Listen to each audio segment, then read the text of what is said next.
Evo nas i u trećem videu. Ovo su podaci sa stranica Državnog zavoda za statistiku.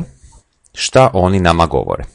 Radi se o ožujku 2008. godine i ovako.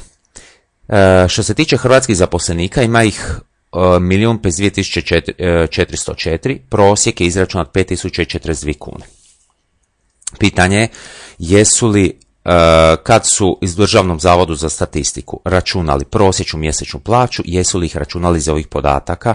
Odgovor je ne. Mi ovdje imamo višak nekih podataka, tako da naši podaci se neće 100% preklapati s njihovima, ali u principu bi trebali biti slični. Naime, u njihovom prosjeku 5.042 kune koji su dobili ne ulaze podaci za građane, znači radi se o plaći ožujak 2008. Ne ulaze podaci za one građane koji su radili u ožujku, ali možda nisu radili u nekom drugom mjesecu. Dakle, uvjet je bio da su zaposlenici bili zaposleni svih 12 mjeseci u 2008. Dok u ovoj tablici, koju smo mi skinuli s njihove stranice, su svi koji su primili plaću u ožujku 2008. koji su radili punu satnicu, neovisno o tome jesu li bili zaposleni i ostale mjesece ili ne. Znači, do malog odstupanja će doći, zato sve ove rezultate koje mi dobijemo ćemo zvati procijenjenima. Ovako, meni se čini da vama s postocima nije baš jednostavno računat, pa ću ja lijepo izračunat nešto što se zove apsolutna frekvencija, odnosno broj zaposlenika. Gledajte, prvo da vidimo šta mi ovdje imamo. Evo, šta znači ovo? 2.500, 2.800, 6.50. Plaće od 2.500 kuna do 2.800 kuna imalo je 6,50% građana zaposlenih u Republici Hrvatskoj u ožujku 2008. Vidimo da plaće od 8.000 na više, nema gornje granice, imalo je 8,5% građana. Ukupno kad se zbroji postotak, naravno da mora biti 100%. Što ćemo mi prvo izračunati je broj zaposlenika u pojedinoj kategoriji. Dakle, broj zaposlenika, znam koliki je postotak.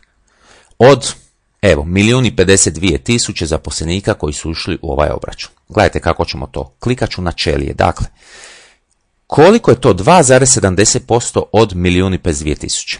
Jednako je, kliknem na postotak 2,70 puta koliko je ukupno ljudi bilo, zaposlenika, kroz 100. Ono što je bitno je da fiksiramo ovu ćeliju. Gledajte, doću tu negdje kod B1 i kliknit ću mišom i kliknit ću na tipku na tastaturi F4. Kad ja kliknem jednom na tipku, pojave se dolari, što znači da je ćelija fiksirana. Vidjet ćemo poslije što to znači. Evo ga. 2,70% ljudi od 1.052.000 je 28.415. Kliknem na ovu ćeliju, gdje sam izračunao, dođem u donji desni kut da dobijemo crni križić. Kad smo ga dobili, lijevim mišom kliknemo i razvučemo taj stupac do dna. Čisto da vidite šta smo mi računali. Kad kliknem na ovih 28.415, tu mi gore piše kako sam ih dobio. Dakle, to je ovih 2,70 puta ćelija B1, to je ova ćelija, vidite tu stupac B, redak 1, kroz 100. Kad kliknem na 57.882, pazite, Excel je pametan. Sad nije više C5 nego ćelija C6. Koja je to? Stupac C, red 6, to je upravo ovih 5,50% puta, a ovaj B1 je ostao tu. Znači i dalje B1 jer sam ga fiksirao sa ovim dolarima. Vidite ovdje 61.039, to je 5,8 puta ovih 1.052.000 kroz 100. I sad ćemo zbrojiti ukupni broj zaposlenika. Kliknem na gornju ćeliju i razvlačim do dna i nađem ikonicu za sumu. Meni je ona ovdje, samo kliknem i evo ga. 1.052.404 zaposlenika. E sad ovako. Kako ćemo mi izračunati prosječnu plaću? Prosječna plaća je ukupna suma svih plaća koju su svi dobili kroz koliko je ukupno bilo zaposlenika.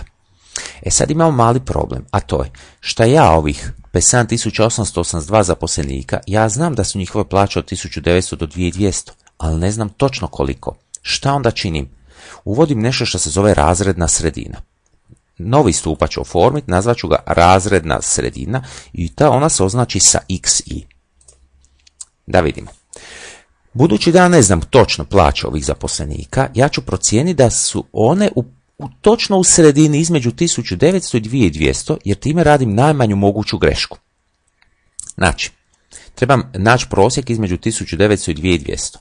Ulazim u ovu ćeliju i pišem jednako je, otvorit ću zagradu, izbroj ta dva podatka, kliknem na 1900 i ovdje mi se upiše A6, jer je to stupac A, redak 6, to se zove adresa te ćelije. Plus, kliknem na ovu ćeliju B6, zatvorim, sa zagradom sam postigao da se prvo zbraja, kroz 2, enter i dobio sam. To je zaista 2050. Dakle, ja sam morao procijeniti njihovu plaću kolika je. Kad je stavim na sredinu, radim najmanju moguću grešku. I sad ću opet to jednostavno razvući. Označim tu ćeliju, dođem točno u donji desni kut da dobijem crni križ, kliknem lijevim mišem i vučem do ove predzadnjeg razreda. Pogledajte, zadnji podatak je 7000, zašto? Jer je on točno prosjek između 6 i 8. Sad imamo problem. Ova prvi razred, plaće su do 1900 kuna, ali ne znam od koliko. No ja znam da plaće ne smiju biti manje od određenog iznosa. Postoji znači minimalna plaća, a ovdje su obuhvaćeni zaposlenici koji su imali puno radno vrijeme. Znači recimo da može biti da u prosjeku oni imaju 1850 kuna. Evo, to je to. Što sa zadnjim razredom? To su sve plaće veće od 8000. Postoji velik broj onih menadžera koji imaju plaće po 20-30 tisuća kuna i oni jako dižu ovaj prosjek. Ja ću ovdje sad za početak recimo staviti 10.000 kuna. Pa ćemo vidjeti što ćemo dobiti. Lako ćemo promijeniti na ono što treba biti. Evo, postavio sam formulu pomoću koje ćemo izračunati prosječnu plaću. Mi moramo zbrojiti FI puta XI. Dobro, objasnit ću što je to.